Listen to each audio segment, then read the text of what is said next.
Well, first of all, I didn't say it was in our interest for Siberia to be transferred from Russia to a future Japanese-Korean alliance.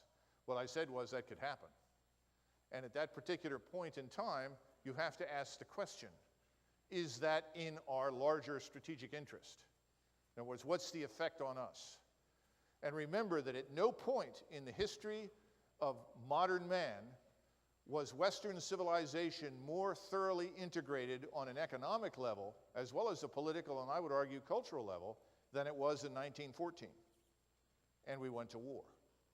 So the simple fact is that simply because you're doing business doesn't guarantee you won't go to war. Germany's #1 trading partner in 1914 was Russia. Russia's #1 trading partner in 1914 was Germany. Russia's #1 trading partner in 1941 was Germany. Germany's #1 trading partner in 1941 was Russia, who still had a war. Those things are not going to prevent wars from breaking out. What you have to do, and remember, we have the advantage of being remote. We literally sit offshore. We can decide if we want to shift our power in favor of one side or another, and sometimes when you do that, you bring about peace.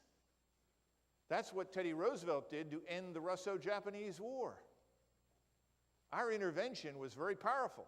It was implied. That is how Disraeli and Bismarck ended the Russo-Turkish War in the Balkans in 1879. The Germans said, "We will not support you, Russia, against Turkey." Remember Bismarck's famous comment?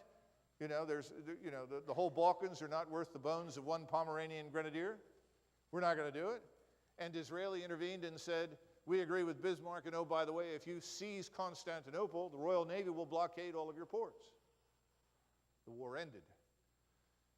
China today, if the Chinese harbored aggressive intentions against us, 4 U.S. Navy attack submarines will shut China down in 2 days.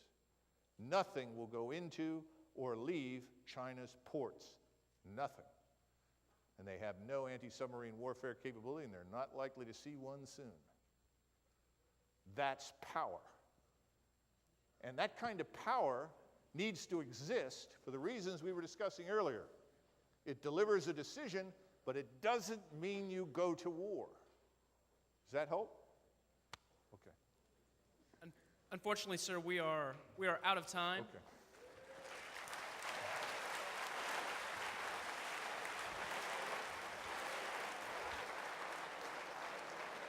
But on behalf of the Department of History, I'd like to present to you with this book, The German Way of War, written by our own visiting professor, Professor Robert Citino, as a token of our appreciation for sharing your thoughts, ideas, and provoking a heck of a lot of good questions that I'm sure will continue in the future. Thank you, sir. Thanks.